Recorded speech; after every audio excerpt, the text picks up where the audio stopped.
الله الرحمن الرحيم. طه ما أنزلنا عليك القرآن لتشقى إلا تذكرة لمن يخشى تنزيلا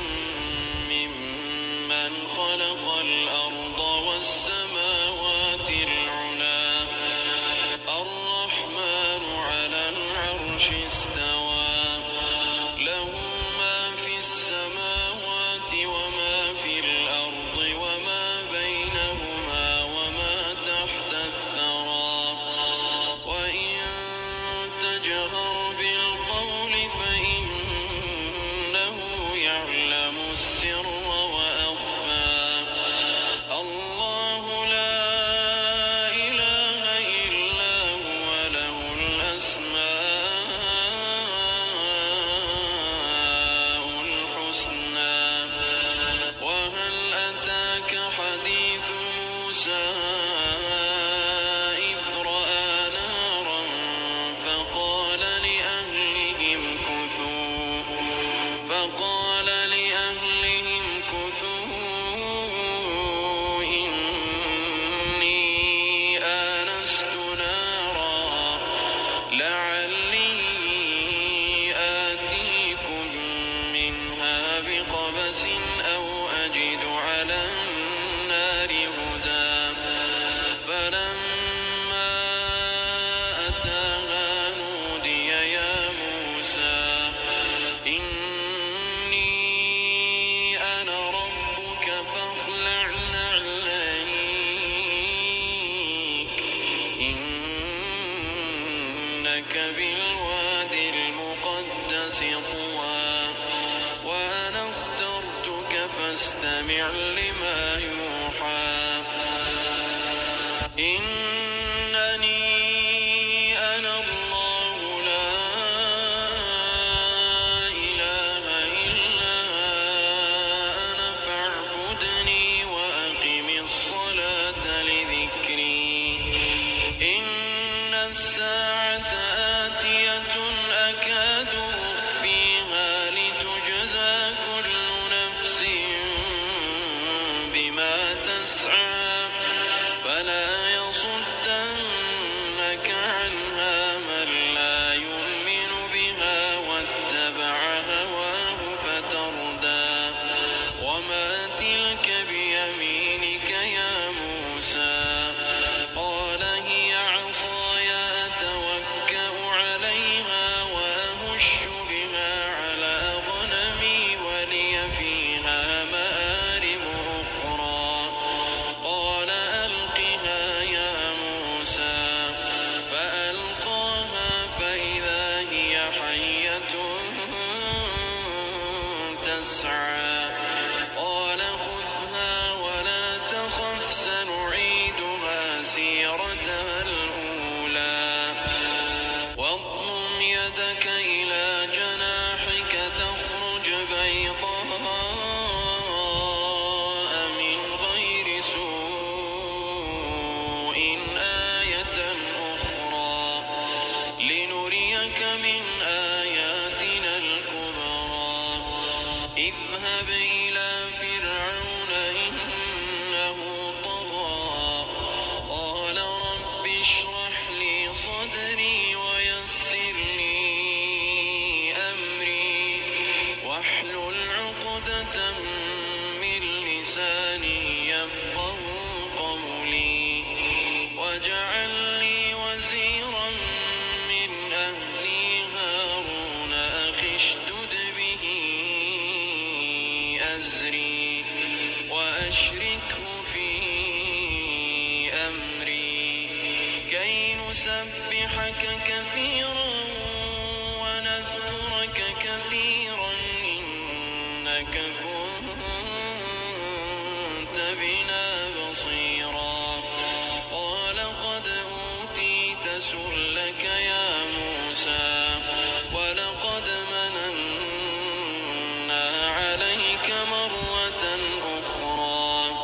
إذ أوحينا إلى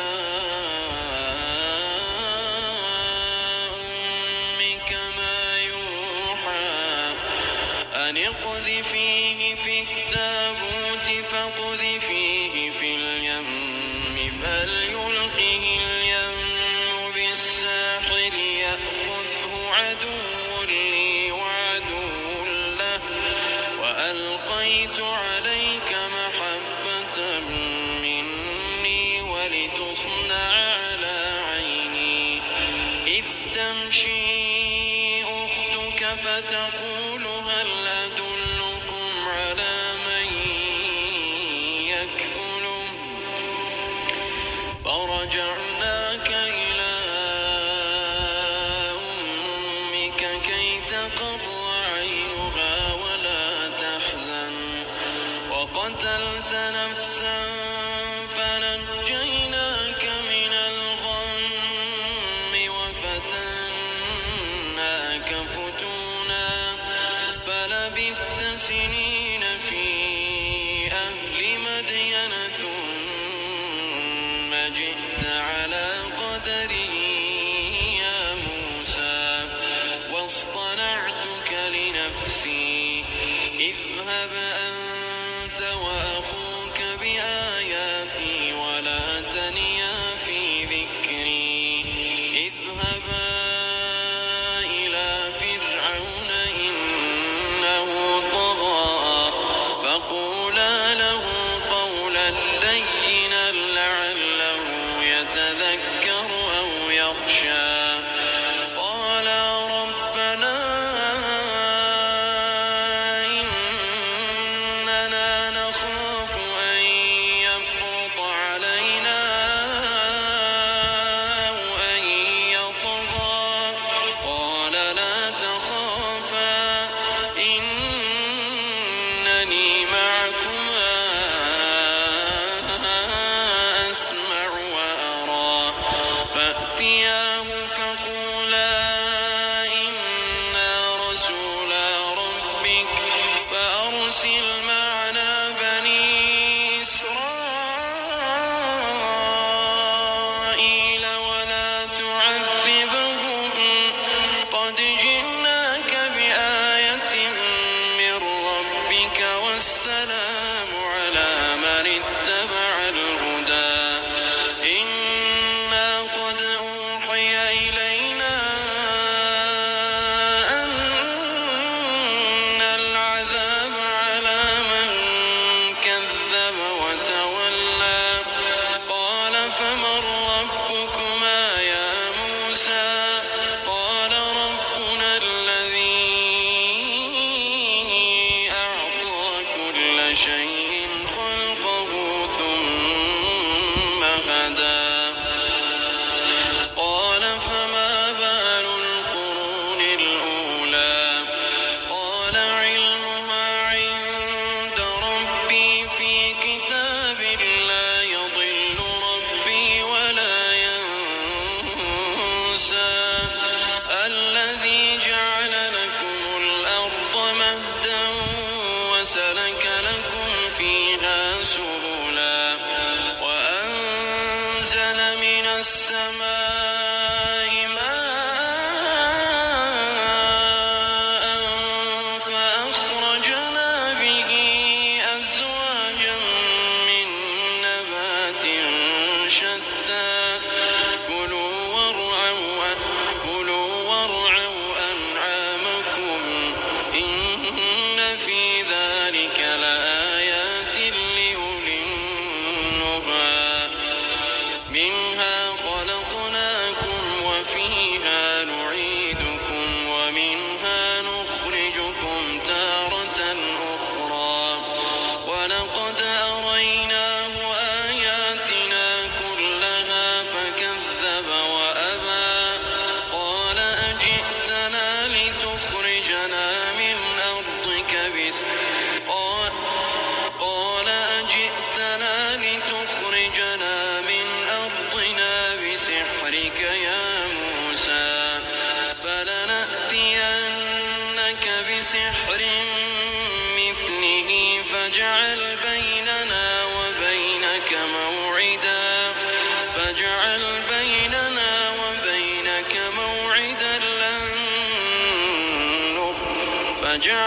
لن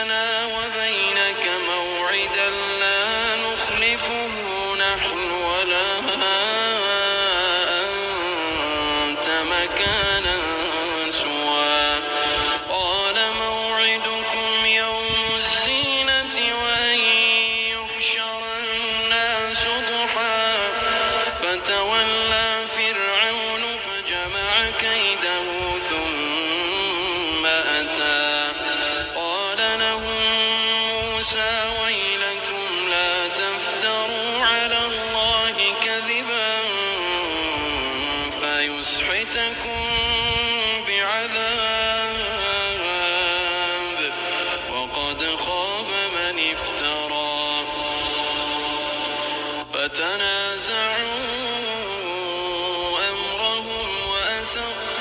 فتنازعوا أمرهم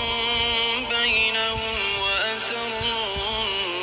النجوى قالوا إن هذان لساحران يريدان أن يخرجاكم من أرضكم بسحرهما ويذهبا بطريقتكم المثلى فأجمعوا كيدكم ثم أتوا صفا وقد أفلح اليوم من استعلى قالوا يا موسى إما أن تلقي وإما أن نكون أول من ألقى قال بل ألقوا فإذا حبالهم وعصيهم يخيل إليه من سحرهم أنها تسعى فأوجس في نفسه خيفة موسى قلنا لا تخف إنك أنت الأعلى وألق ما في يمينك تلقف ما صنعوا إنما صنعوا كيد ساحر ولا يفلح الساحر حيث أتى فألقي السحرة سجدا قالوا آمنا برب هارون وموسى قال آمنتم له قبل أن آذن لكم إنه لكبيركم الذي علمكم السحر فلأقطعن أيديكم وأرجلكم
فأتبعهم فرعون بجنوده فغشيهم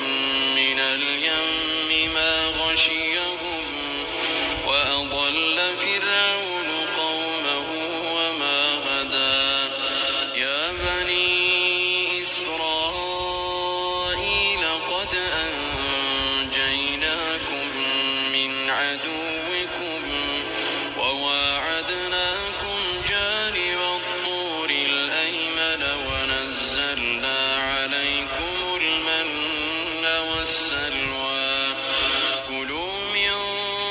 طيبات ما رزقناكم ولا تطغوا فيه فيحل عليكم غضبي ومن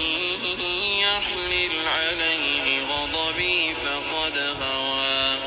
وإني لغفار لمن تاب وآمن وعمل صالحا ثم اهتدى وما أعجلك عن قومك يا موسى قال هم أولئك على أثري وعجلت إليك رب لترضى قال فإنا قد فتنا قومك من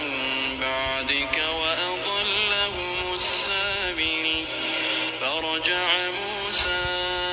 إلى قومه غضبان أسفا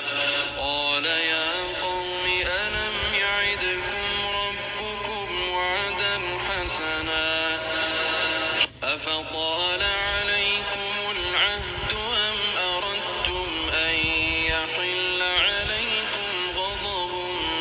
من ربكم فأخلفتم موعدي قالوا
يوم ينفخ في الصور ونحشر المجرمين يومئذ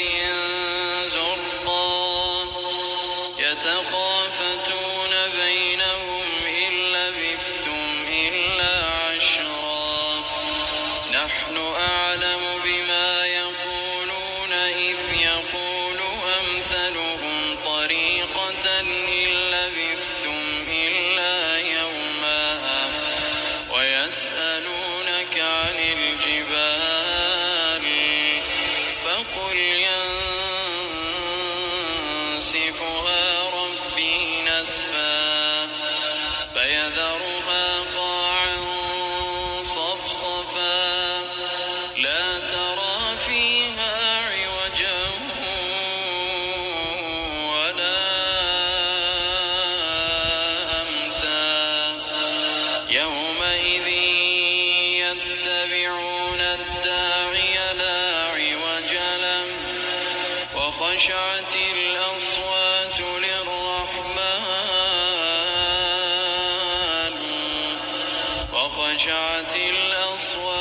للرحمن فلا تسمع إلا همسا يومئذ لا تنفع الشفاعة إلا من أذن له الرحمن ورضي له قولا يعلم ما بين أيديهم وما خلفهم ولا يحيطون به علما وعنت الوجوه للحي القيوم وقد خاب من حمل ظلما ومن يعمل من الصالحات وهو مؤمن فلا يخاف ظلما ولا هضما وكذلك أنزلناه قرآنا عربيا وصرفنا فيه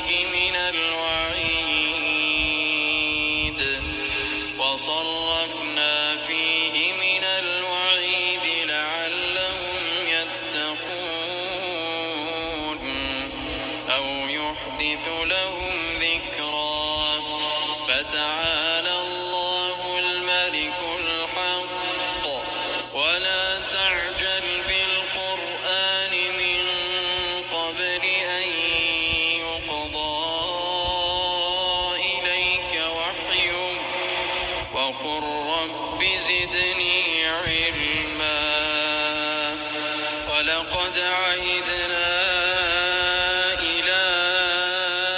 آدم من قبل فنسي ولم نجد له عزما وإذ قلنا للملائكة اسجدوا لآدم فسجدوا إلا إبليس أبى فقلنا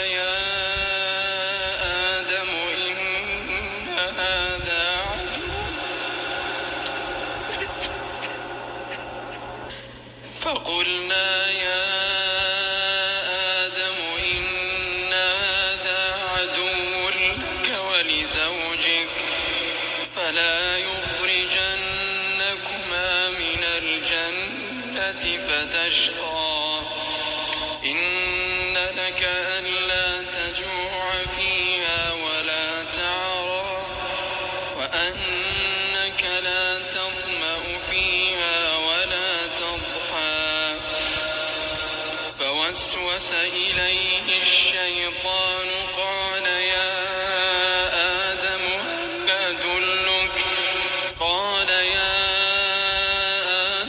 هل أدلك على شجرة الخلد وملك لا يبلى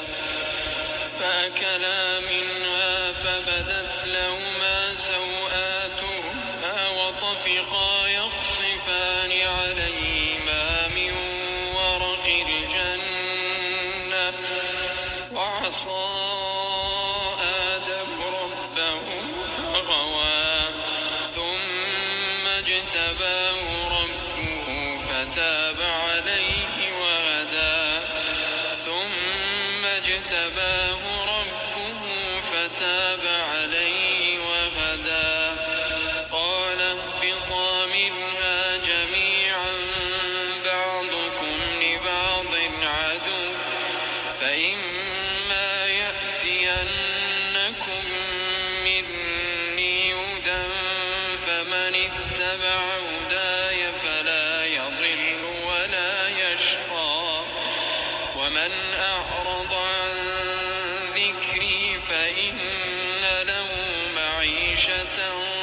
ضنكا